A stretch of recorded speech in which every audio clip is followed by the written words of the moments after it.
Good morning, everyone, and welcome again to another Clearwater Jazz Holiday Foundation's Young Lions Jazz Master Virtual Sessions. I am your host, and I'm delighted this morning because I have the professor once again, Professor Tyler Wertman, that is. And his topic is how to use the 12-bar blues progression to help your rhythm changes. Yes, this is something that's going to be vital, whether you're a beginner to jazz or maybe you're an expert. I mean, I'm pretty sure we're going to pick up some great nuggets from the professor today. And I just want to remind you, if you're joining us live, please, if you have any questions, go to that chat feature and you can just type in your question and we'll save some time at the end to answer any of them. Or if you have comments, great. We want to hear it. We love interaction. And you know what? This wouldn't be possible without our awesome sponsors. So I want to remind you, please be sure to check out the studio archives of past video sessions at clearwaterjazz.com education and outreach section. And that's brought to you by Blue Water Wealth Management at Stewart Partners and Duke Energy, as well as our Young Lions podcast available wherever you stream. And that's brought to you by our friends at Marine Max Clearwater. So I know Tyler is no stranger to our sessions. I mean, you should definitely go back and check out some of his past sessions. Just to name a few, he's done a few of the series of basic trombone fundamentals, the What I Love About series. I mean, he's also talked about the business and different approaches to improvisation.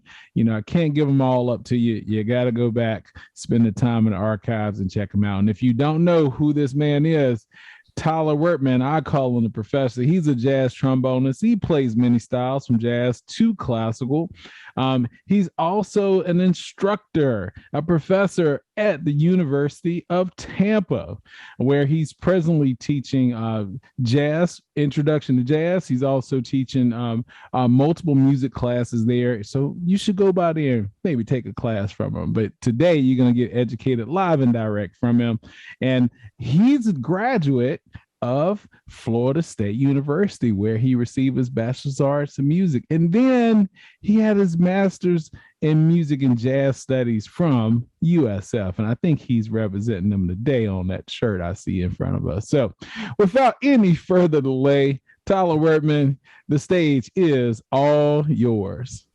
Hey, Mike, good morning. Good morning to everyone there. And yeah, I believe garnet and gold, and I guess green and gold.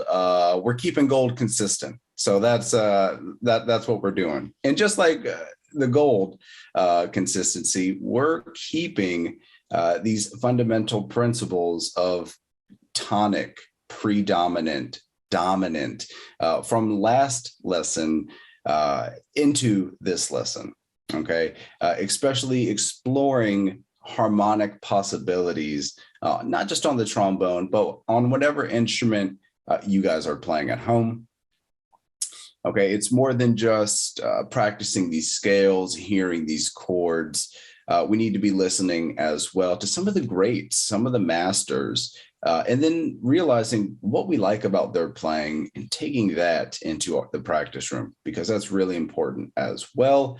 And it guides your ear, okay? Because what we're going to be talking about today in this lesson is how to use the blues and the blues progression to practice something maybe more complicated, more difficult in your improvisation, which is playing rhythm changes, okay? And so both sets of chord progressions feature a lot of similar material, okay? Maybe more than what you're thinking of when you're playing these two forms, okay? And so you need to break down each form, sort of realize what they're doing, okay? And ultimately, what any song is doing harmonically is building tension to some point and then releasing and resolving that tension somehow and some way. Yes, it sounds pretty simple at first, but then you start to think about how different tunes incorporate this concept, and well, it sort of gives each tune its own unique identity. Okay, so like blues and the blues progression, generally most of the time it's going to be a 12-bar progression. right?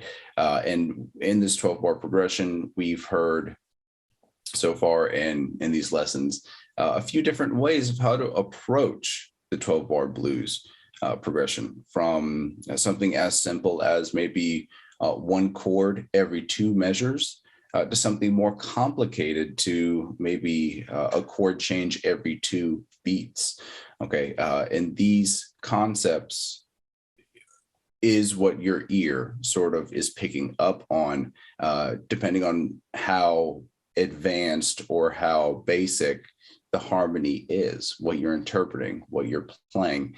It's not just guided by what you know, it's guided by the ears as well. So that's something to think about and listen for. Okay, so what we talked about is the similarities between these two forms, right? And if we think about the blues progression in its 12-bar form, generally the first thing we're doing is moving from our 1 chord into our 4 chord, okay? And notice I'm saying 1 to 4. I'm not saying C into F or B flat into E flat, A flat into D flat, B into E. It doesn't necessarily help you as much if you're thinking about letters rather than numerals, because numerals are applicable for every key, right? It doesn't matter. You insert your key into the numeral, we still have 1, 4, 5 in these modes, right? Rather than thinking of A, D, E, and all that is taking extra time when you could be solidifying this information and coming up with it quicker, okay? Because that is how I interpret music. I believe it's the quickest way to learn as well, okay? So again, this 1 to 4 motion is the first real big chord progression in our blues form. And this happens sometimes in the first 2 measures, sometimes in the first 5 measures, okay? And again, we move to our 4 in our blues progression because we start on our 1 chord. And if we think about what type of chord generally this is, it's a 7th chord, meaning it's a dominant chord. Remember, dominant. Well, what does that serve? What is the purpose of a dominant chord? Well, it's to resolve. Dominant leads into tonic. Again, tension and release. So we're resolving sort of into our 4 chord, right? B flat 7, let's just say, going into E flat 7, 1 into 4. And I'll just put keys in here just to help us out as well. We'll be in B flat for this case. And then next, generally, we get back into our tonic chord from our 4 chord, going back to B flat. And then we have our turnaround. Okay, now with the turnaround is where we're really going to find this harmony that is going to be very much like the harmony found in the rhythm changes.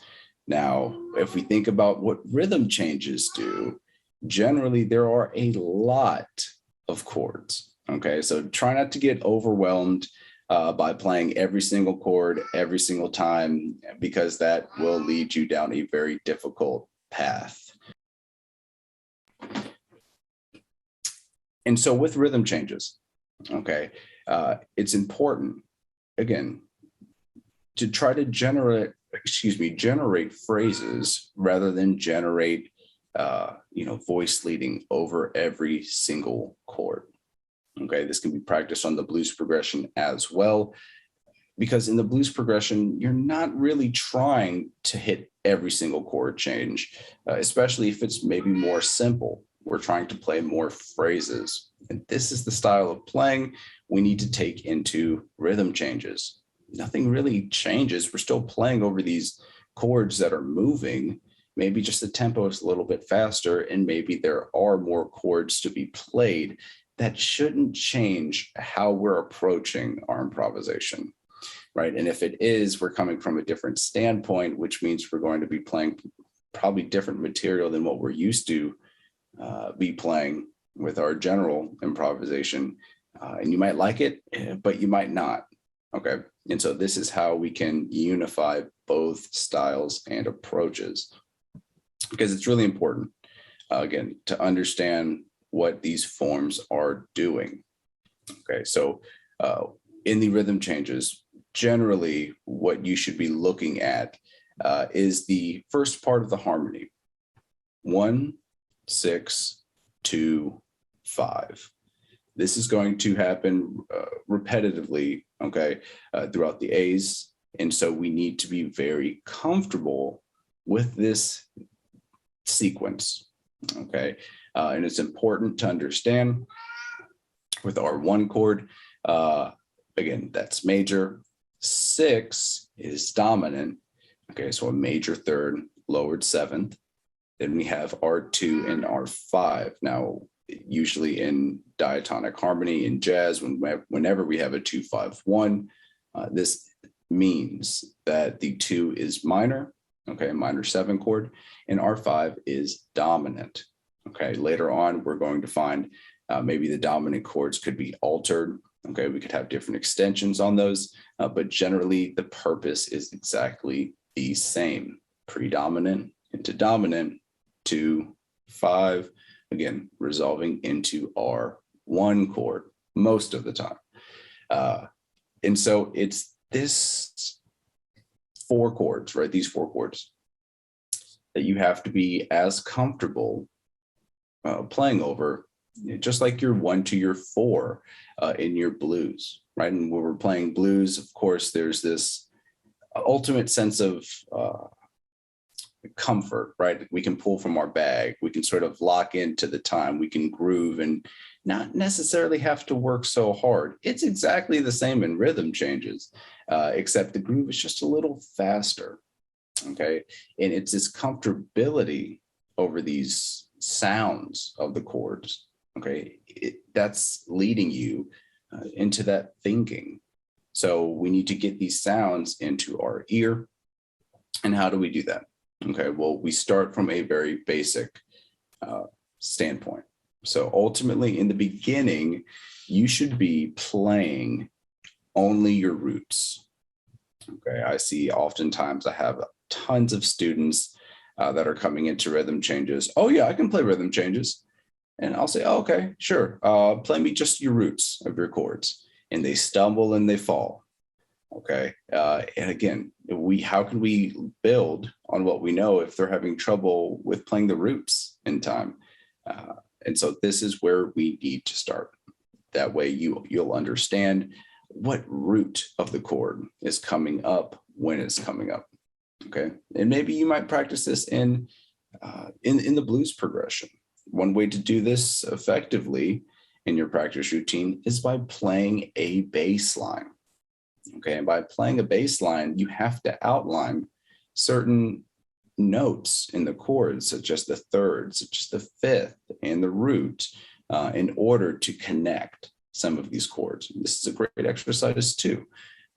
And I encourage you guys to do this maybe for your rhythm changes as well, approaching your chords, or excuse me, the root of your chords by some of this diatonic or chromatic motion.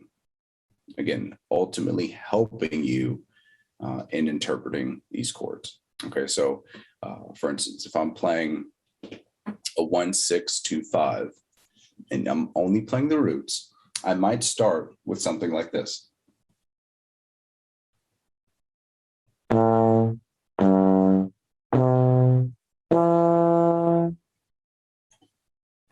And then from here, I can sort of get that sound in my ear and maybe play the third after these roots.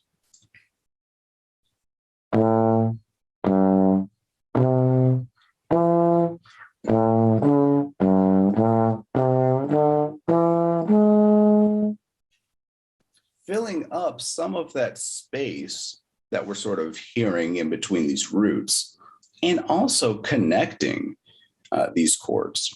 It sort of gives you a greater sense of harmony just by adding and incorporating the third. Okay, but start with the root.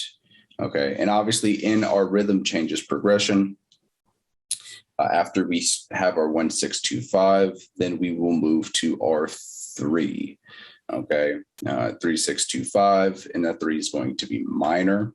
Okay, and so it might sound like this.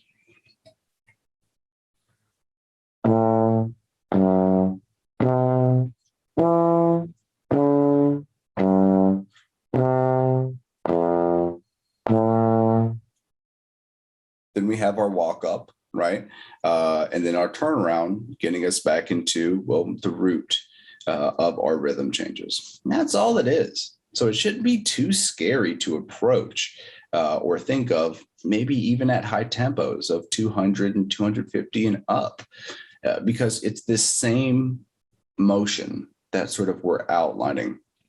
And again, if we're not focused on playing every single chord and harmonizing every single dominant to tonic resolution, we're going to be having fun, and we're going to be playing some different phrases with our fellow musicians, which is what we should be doing ultimately, right? No one wants to see you stand up there and just play all of your stuff that you've been practicing, and you're not,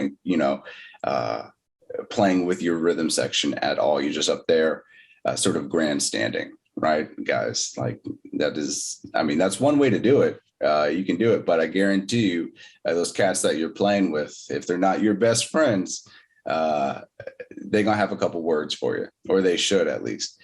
And so again, play with your fellow musicians. They're not Aebersold tracks, right? It's great to practice with Aebersold tracks at home, but we need to sort of practice like we play. And I'm sure you guys have heard this phrase 1,000 times, but it's entirely true.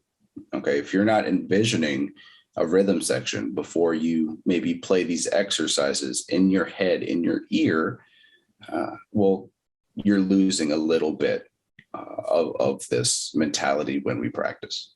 Okay, so always treat your practice like you're playing, because in your performances, you're going to be doing these things that you're doing in the practice room, right? That divine intervention doesn't just happen and all of a sudden you can play like Charlie Parker on the stage because you flew to New York over one summer, blah, blah, blah, blah, blah, right? That doesn't necessarily happen.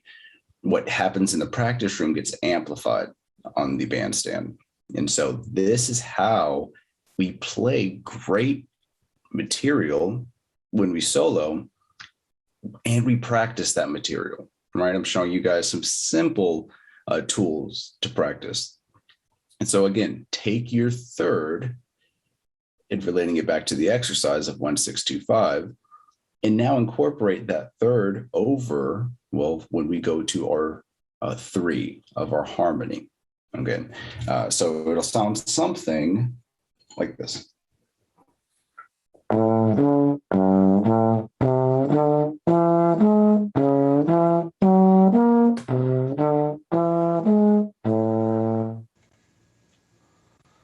And so with this, only 2 notes from every chord, we can already get a sense of, well, this harmonic movement. Okay, and that's ultimately what's most important out there, is for you to get that sense of harmonic movement, right? And like I said, maybe play a bass line through this chord progression so far and see how well can you outline these chords.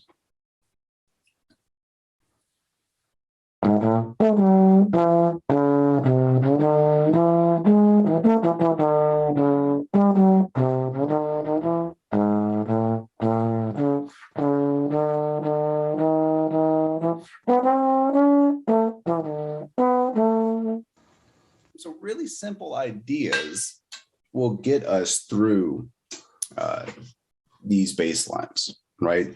Outlining these chords chromatically, outlining these chords diatonically, okay? And again, start simple, ones, roots, right? And then maybe incorporating just the third, and maybe challenge yourself. Take a solo over those 8 bars or so. How much groove can you make in your solo only by playing two notes? Okay, so let's try that. One, two.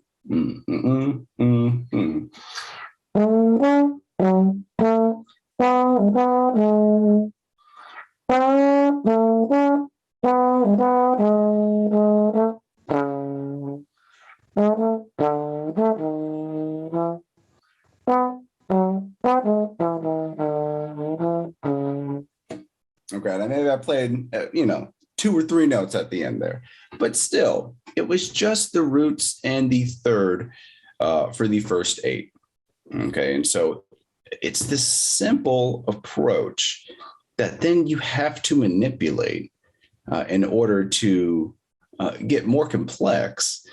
And again, we can play some cool swinging complex ideas with some simple harmony. It doesn't necessarily have to be everything is an alter dominant, everything is a tritone substitution.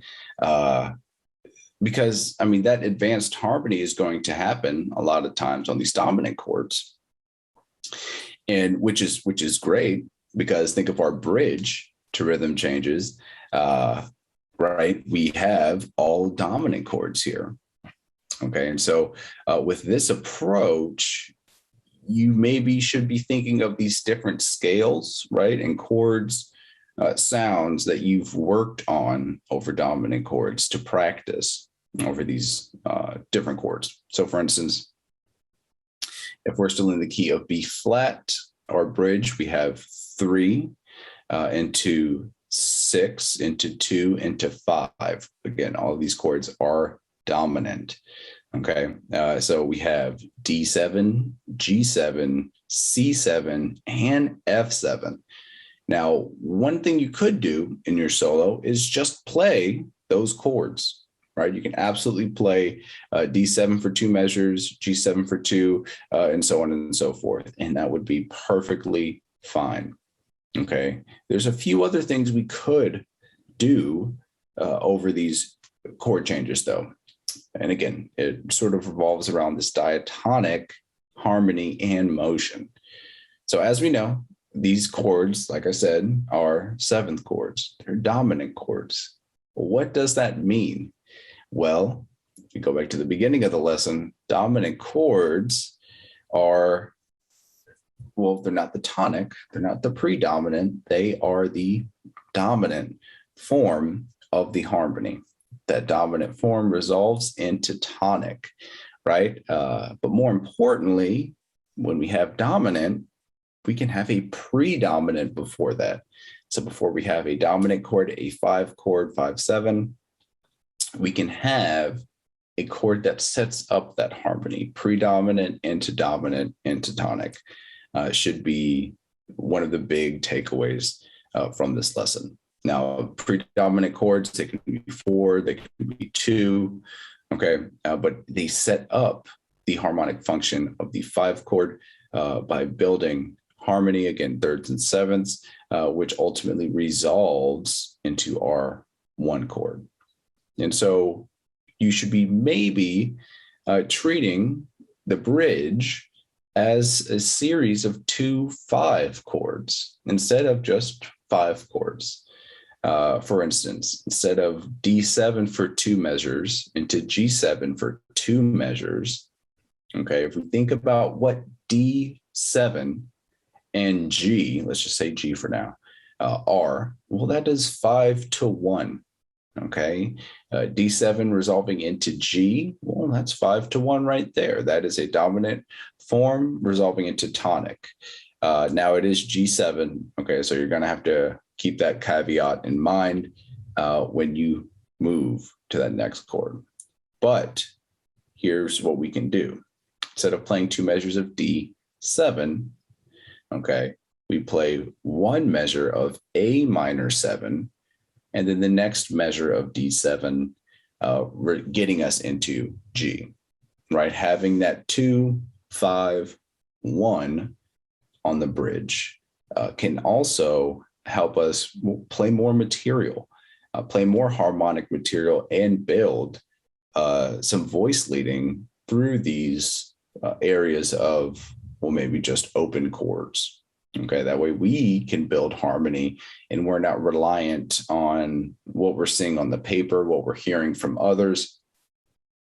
And that is fun because then the bassists, the piano players, drummers, but then they can go with you on your harmonic paths, right? Wherever you're searching to go. And again, that's when the playing becomes fun and you're not just up there grandstanding playing, essentially with yourself. You're playing with these other folks. Okay. And so let's keep this progression going here. And this will be the last thing we cover. So over the bridge. Okay. So we have A minor 7 into D7. Let's keep on going. So I have G7 for 2 measures, resolving into, let's say, C. It is what? D minor 7, which is the 2 of C, into G7. Right. So we got a measure of A minor. We have a measure of D7, we have a measure of D minor, and then we have a measure of G7. Okay, and so that gave us 4 chords in the first 4 bars, giving us a lot more harmony and material to play if that's what your ears are hearing and if that's what you're up to. Okay, and like I said, start simple, guys. If you're not up to playing and interpreting all of these 2/5s just yet, that is okay. Start with that 5-to-1 motion, right? Just like I'm talking about G7 into C. Okay, that is going to help you immensely. Okay, so again, if we finish off these last 4, we're going to have 4 different chords here instead of 2 chords. So instead of C7 for 2 and then F7 for 2, getting us back into the last A, we're going to have something a little different. Okay, we're going to have G minor 7 for 1 bar, C7 for 1 bar. Again, this is a 2/5 into the key of F major, right? You guessed it, hopefully. And again, we have F7 for 2 bars now. So if we take our 2/5 concept into these 2 measures, it's not just F7 for 2 bars. We have, C minor 7 for 1 bar, and then F7 for 1 bar. Okay. And so just a little demonstration of what this sounds like. I know that's a lot of different chords and nomenclature there. But if we were to play the simplified versus the 2/5 version, this is what it might sound like. So simplified first, and then I'll pause, and then I'll begin the more advanced concept.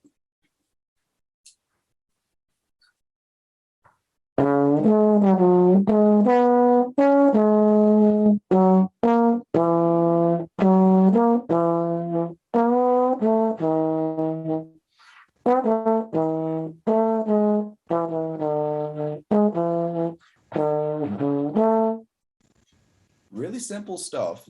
Again, I'm just outlining basically the roots, the thirds, the sevenths of most of these chords. Now, if I'm going to incorporate the 2/5, this is what it's going to sound like now. 1, 2.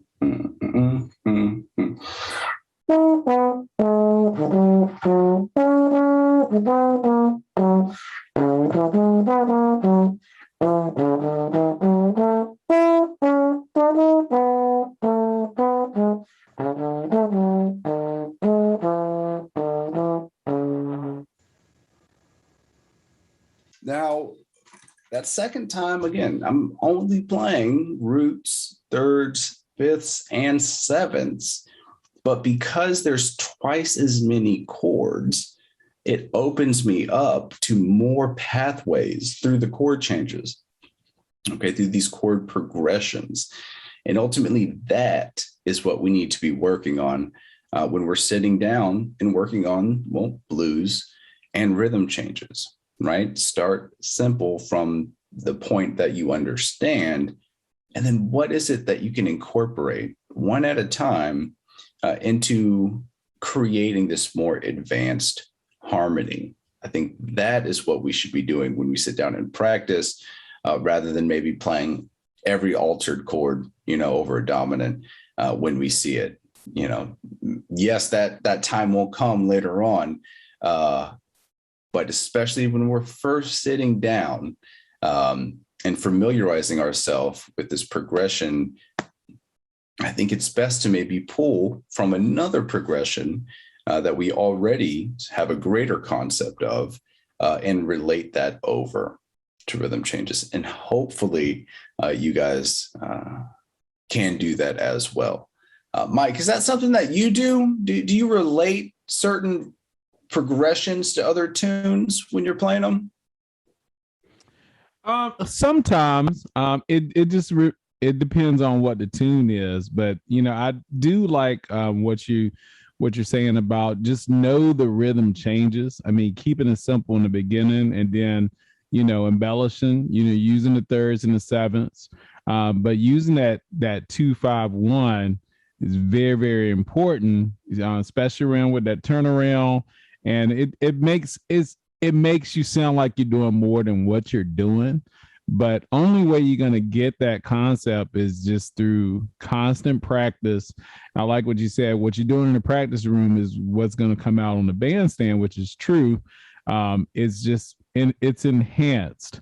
So when you do see those or hear those players that, I mean, they're blowing your mind, they're probably blowing a lot in the practice room, and they're taking it slow, and they're looking at, they're breaking down multiple keys, same structure, same chord changes, multiple keys, just to make sure you're going to be proficient in all of them.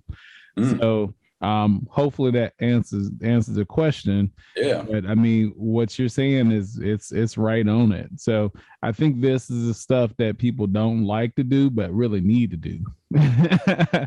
Right. Exactly. You have to understand that you might not understand everything. And that's a tough pill to swallow sometimes.